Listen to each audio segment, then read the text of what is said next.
Hello everyone. आज की इस वीडियो में हम लोग डिस्कस करने वाले हैं उत्तर प्रदेश पुलिस भर्ती एवं प्रोन्नति बोर्ड द्वारा जो परीक्षा आयोजित कराई जाती है यूपी पुलिस की, इसका री एग्ज़ाम होने वाला है जो कि हो सकता है, संभावित है जून या जुलाई में इसका एग्ज़ाम हो जाए। तो इस वीडियो में हम लोग जो यूथ कंपटीशन पब्लिकेशन की तरफ से जो परीक्षा रिफ्रेशर लॉन्च किया गया था उसमें से जितने भी तत्सम तद्भव उन सबको हम कवर करेंगे। वाईसीटी पब्लिकेशन की तरफ से ये बुक है, इसमें जितने भी तत्सम तद्भव दिए गए हैं उन्हें हम इस वीडियो के माध्यम से कवर करेंगे। तो चलिए अपनी वीडियो को शुरू करते हैं।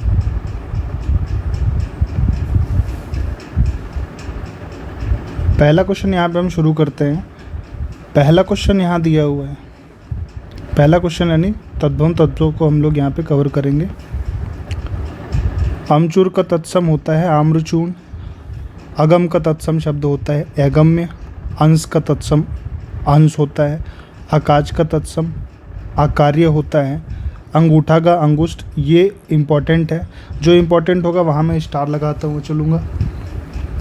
अगला है अंधेरा, अंधेरा का अंधकार होता है। अकथ का अकथ्य होता है। अनाज का तद्भव है, तत्सम है। अन्न, ये भी काफ़ी इम्पोर्टेंट, कई बार पूछा जा चुका है। अदरक का आद्रक। अनत का अन्यत्र होता है। अंगरखा का अंगरक्षक, तत्सम काफ़ी इम्पोर्टेंट है, रिपीटेडली बार बार एग्जाम्स में पूछा जाता है। अचरज का आश्चर्य होता है। अकेला का एकल होता है, तत्सम। आखत का अक्षत होता है। उसके बाद अगला जो तत्सम तद्भव दिया हुआ है, अंगीठी का अंगनिष्ठिका होता है। अस्तुति का स्तुति होता है। अमीय का अमृत होता है। अखाड़ा के लिए हम अक्षवाड़ शब्द का प्रयोग करते हैं। अर्पण का तत्सम रूप अर्पण होता है। 18 का तत्सम रूप अष्टादश होता है, इम्पोर्टेंट है, बार बार पूछा जाता है। अद्धा का होता है अर्ध। अपना का आत्मना। अंगूठी का तत्सम अंगुष्ठिका, काफ़ी बार पूछा जा चुका है, इम्पोर्टेंट है ये। अगहन का अग्रहायन, अगेन ये काफ़ी इम्पोर्टेंट है। अखरोट का अक्षोट होता है। अगाड़ी का अग्रणी होता है। अखुआ का अंकुर होता है। असीस का आशीष। अपाहज का तत्सम शब्द अपादहस्त होता है। अचवन का तत्सम शब्द आचमन होता है। अनूठा का तत्सम रूप अनुत्थ होता है। आँच का तत्सम रूप अर्ची होता है। आयुष का तत्सम रूप आदेश होता है। आज का तत्सम अद्य होता है। आंसू का अश्रु होता है, इम्पोर्टेंट है। आम का आम्र, ये भी काफ़ी इम्पोर्टेंट होता है। आरसी का आदर्श होता है। आँख का तत्सम रूप अक्षी होता है। आयसु का तत्सम रूप आदेश होता है। उसके बाद है आंकर का तत्सम रूप आकार होता है। आंवला का तत्सम रूप आमलक होता है, ये भी काफ़ी इम्पोर्टेंट है। आत का अंत्र होता है। इतना का ईयत होता है। इकट्ठा का तत्सम रूप एकत्र। 21 का तत्सम रूप एक विंशति। ईसा का तत्सम रूप ईर्ष्या। उबटन का तत्सम रूप उद्वर्तन होता है, इम्पोर्टेंट है, काफ़ी बार ये पूछा जा चुका है एग्ज़ाम में। उबालना का तत्सम रूप उद्वालन होता है। उगलना का उद्गलन होता है। उठान का उत्थान होता है। उसास का उच्छ्वास होता है। ऊंचा का तत्सम रूप उच्च होता है। उत्साह का तत्सम रूप उत्साह होता है, ये काफ़ी महत्वपूर्ण है एग्ज़ाम के लिए। ऊन का तत्सम रूप ऊन होता है। एवं का तत्सम रूप इमि होता है।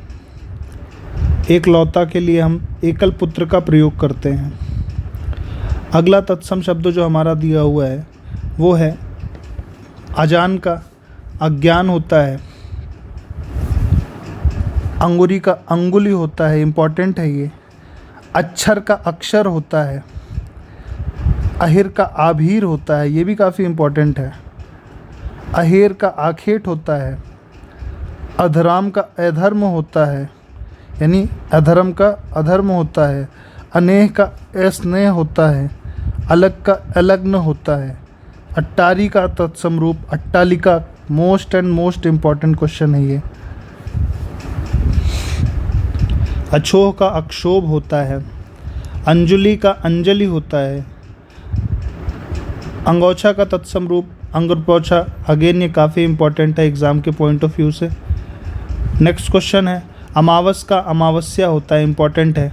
अंधा का अंध होता है। ऐसाढ़ का आषाढ़ होता है तत्सम रूप, बहुत बार ये भी पूछा जा चुका है। अंश का अंश होता है। अलोना का एलवन होता है। आभूषण का तत्सम रूप आभूषण होता है। आचर का तत्सम रूप आंचल होता है। आलस का तत्सम रूप आलस्य होता है। आम का तत्सम रूप आम्र होता है। आधा का तत्सम रूप अर्ध होता है। आग का तत्सम रूप अग्नि होता है। आंगन का आंगन होता है। आसरा का आश्रय होता है। आंवा का अपाक होता है। आठ का अष्ट होता है। आखत का अक्षत होता है। इमली का अम्लिका होता है, काफ़ी इम्पोर्टेंट है ये। 31 का एक त्रिंशति होता है। ईक का इक्षु होता है। ईंट का इष्टिका होता है। ऊट का उत्तिष्ठ होता है। उपास का उपवास होता है।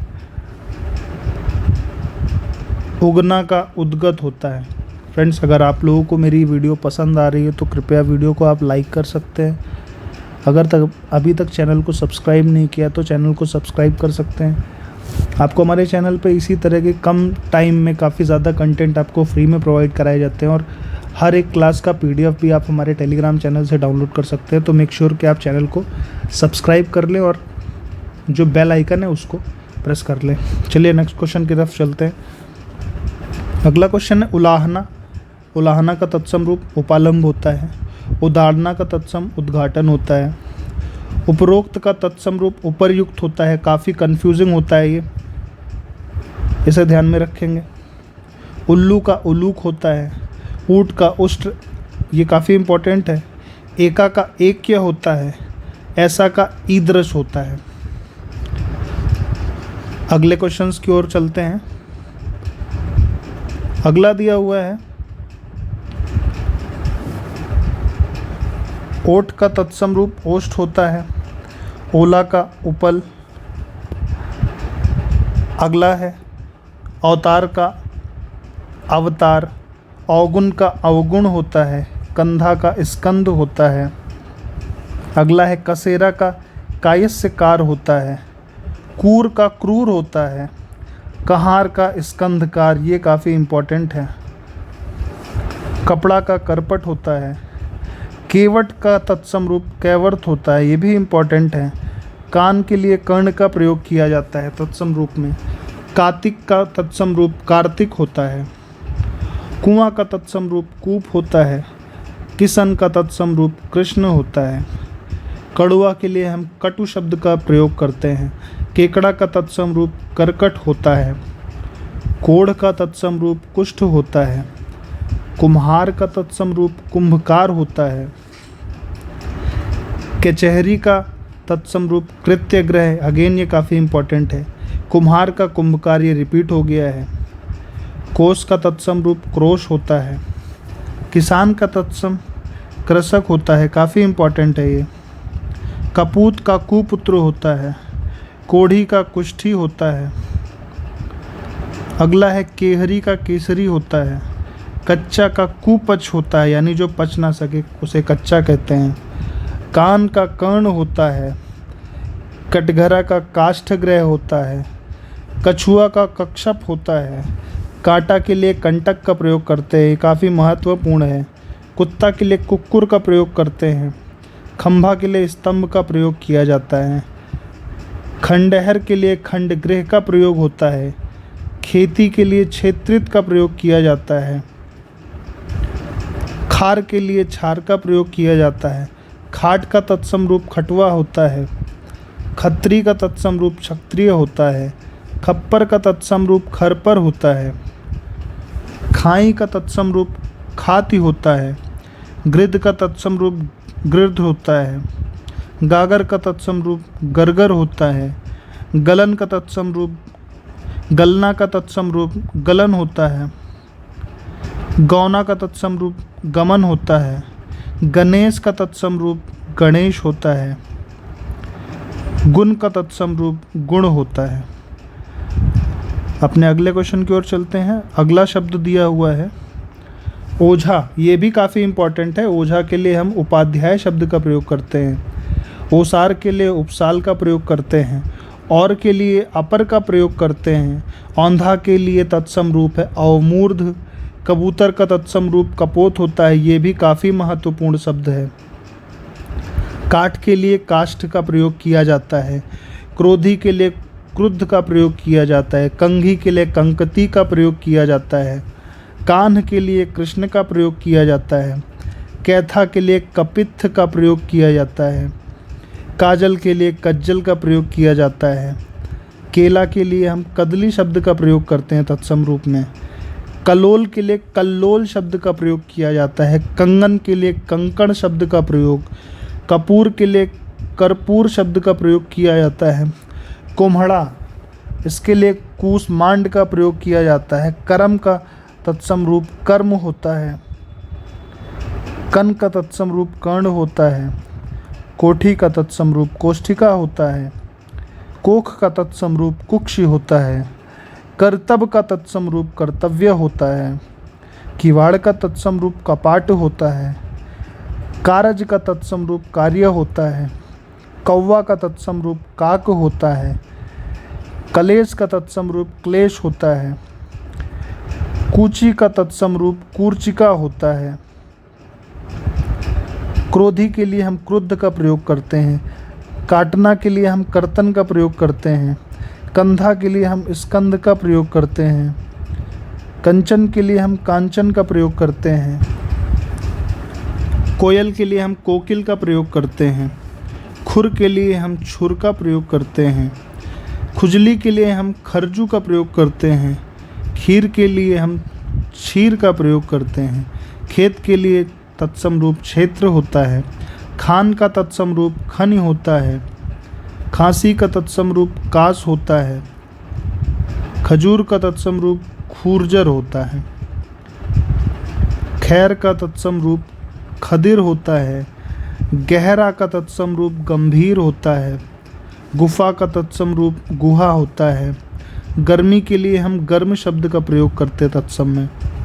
गोबर अत्यंत महत्वपूर्ण शब्द है। गोबर के लिए हम प्रयोग करते हैं गोमय का। ये मोस्ट इम्पॉर्टेंट है। गोबर के लिए हम किसका प्रयोग करते हैं? गोमय का प्रयोग करते हैं। अगला शब्द है गांव के लिए हम ग्राम का प्रयोग करते हैं। गोरा के लिए हम गौर का प्रयोग करते हैं। अगला शब्द जो तत्सम तद्भव का दिया हुआ है वह है गेंद। गेंद के लिए हम कंदुक का प्रयोग करते हैं। घड़ा के लिए हम घट का प्रयोग करते हैं। घर के लिए हम गृह का प्रयोग करते हैं। चौपाया के लिए चतुष्पद, ये महत्वपूर्ण शब्द हैं। चूना के लिए चूर्ण का प्रयोग किया जाता है। चरण के लिए हम चरण शब्द का प्रयोग करते हैं। चंदा के लिए चंद्र का प्रयोग करते हैं। छेद के लिए छिद्र का प्रयोग करते हैं। छोह के लिए क्षोभ शब्द का प्रयोग किया जाता है। जमाई के लिए जामात्र शब्द का प्रयोग किया जाता है। जंतर के लिए यंत्र शब्द का प्रयोग किया जाता है। जलन का तत्सम रूप ज्वलन होता है। जुआ का तत्सम रूप धूत होता है। जवान का तत्सम रूप युवा होता है और जोबन का तत्सम रूप यौवन होता है। तीखा के लिए हम तीक्ष्ण का प्रयोग करते हैं। तांबा के लिए हम ताम्र का प्रयोग करते हैं। तपसी के लिए हम तपस्वी का प्रयोग करते हैं। तिनका का तत्सम रूप तृण होता है। ये भी काफ़ी महत्वपूर्ण शब्द है। थामना का स्तंभन, अगेन ये बहुत ही इम्पोर्टेंट है। थान का तत्सम रूप स्थान होता है। थन के लिए स्तन का प्रयोग किया जाता है। दही के लिए दधि का प्रयोग किया जाता है। दक्ष के लिए दक्ष का प्रयोग किया जाता है। दूध का तत्सम रूप दुग्ध होता है। दुपट्टा शब्द के लिए द्विपट का प्रयोग किया जाता है। दुपट्टा शब्द के लिए द्विपट। दबना के लिए दमन का प्रयोग किया जाता है। दस के लिए दश का प्रयोग किया जाता है। दूल्हा के लिए दुर्लभ शब्द का प्रयोग किया जाता है। दांत के लिए दंत शब्द तत्सम रूप में प्रयोग होता है, ये बहुत महत्वपूर्ण शब्द है। दूजा के लिए द्वितीय का प्रयोग किया जाता है। दर्शन के लिए दर्शन शब्द का प्रयोग किया जाता है। दोना के लिए द्रोण शब्द का प्रयोग किया जाता है। दुबला के लिए दुर्बल शब्द का प्रयोग किया जाता है। दसवां के लिए दसम शब्द का प्रयोग किया जाता है। दाख के लिए द्राक्षा शब्द का प्रयोग किया जाता है। दुर्योधन के लिए दुर्योधन शब्द का प्रयोग किया जाता है। द्रग के लिए द्रक शब्द का प्रयोग किया जाता है। देवर के लिए द्विवर शब्द का, ये काफ़ी महत्वपूर्ण शब्द है, द्विवर शब्द का प्रयोग होता है। धोना के लिए धावन शब्द का प्रयोग किया जाता है। धूल के लिए धूल शब्द का प्रयोग किया जाता है। धनिया के लिए धनिका शब्द अत्यंत महत्वपूर्ण है, धनिया के लिए धनिका शब्द का प्रयोग होता है। धुआं के लिए धूम्र शब्द तत्सम रूप में प्रयोग होता है। नोन के लिए लवण शब्द का प्रयोग होता है। निगलना का तत्सम रूप निर्गलन होता है। अगला जो प्रश्न हमारा दिया हुआ है वह है गिनना के लिए गणन शब्द का प्रयोग होता है। घोड़ा के लिए घोटक शब्द का प्रयोग होता है, ये काफ़ी इम्पोर्टेंट है। घृत के लिए घी के लिए घृत का प्रयोग होता है। चांदनी के लिए चंद्रिका का प्रयोग होता है। चाक के लिए चक का प्रयोग होता है। चितेरा के लिए चित्रकार का, चकवा के लिए चक्रवाक शब्द का प्रयोग किया जाता है। छाह के लिए छाया शब्द का तत्सम रूप में प्रयोग होता है। छाता के लिए छत्र शब्द का प्रयोग होता है। जोगी के लिए योगी शब्द का प्रयोग होता है। जांग के लिए जंघा का प्रयोग होता है। जग के लिए जगत शब्द का प्रयोग होता है। जनेऊ के लिए यज्ञोपवीत, काफ़ी है, बहुत ज़्यादा ही ये इम्पोर्टेंट शब्द है। विभिन्न परीक्षाओं में बार बार पूछा जाता है। यूपी पीसीएस, जितने स्टेट पीसीएस के exam, UP RO, ARO, UPSI, सभी में ये रिपीटेडली पूछा जाता है, तो इसे आप ध्यान में रखिएगा। जेठ के लिए ज्येष्ठ शब्द का प्रयोग होता है। जौ के लिए यव शब्द का प्रयोग होता है। तमोली के लिए तांबूलिक शब्द का प्रयोग होता है। तुरत के लिए त्वरित शब्द का प्रयोग होता है। तालाब के लिए तड़ाग शब्द का प्रयोग होता है, ये काफ़ी इम्पोर्टेंट शब्द है। तेल के लिए तैल का प्रयोग किया जाता है। थल के लिए स्थल शब्द का प्रयोग, थोड़ा शब्द के लिए स्तोक शब्द का प्रयोग होता है। थाली के लिए स्थाल शब्द का प्रयोग होता है। दाहिना के लिए दक्षिण शब्द का अगेन काफ़ी इम्पोर्टेंट है। दिवाली का जो तत्सम रूप होता है वह दीपावली होता है। दुबे के लिए द्विवेदी शब्द का प्रयोग, देखना के लिए दृश्य शब्द का प्रयोग, दीठ के लिए दृष्टि शब्द का प्रयोग, दामाद के लिए जामाता शब्द का प्रयोग, दुरद के लिए द्वरित शब्द का प्रयोग तत्सम में किया जाता है। अगला है दिया के लिए दीप शब्द का प्रयोग किया जाता है। दाई के लिए धात्री शब्द का प्रयोग किया जाता है। दूना के लिए द्विगुण शब्द का प्रयोग, दई के लिए दैव शब्द का, दूब के लिए दूर्वा शब्द का प्रयोग किया जाता है। दाढ़ी के लिए दृष्टिका शब्द का प्रयोग, दुधारू के लिए दुग्ध धारिणी शब्द का, और द्वितीयमान के लिए द्वितीयमान शब्द का प्रयोग किया जाता है। तो फ्रेंड्स, ये हमारी वीडियो का पार्ट 1 है। ये पार्ट 1 है जिसमें हमने यूथ कंपटीशन पब्लिकेशन टाइम की तरफ से प्रकाशित जो पुस्तक आई हुई है परीक्षा रिफ्रेशर, उसके तत्सम तद्भव को कवर किया है।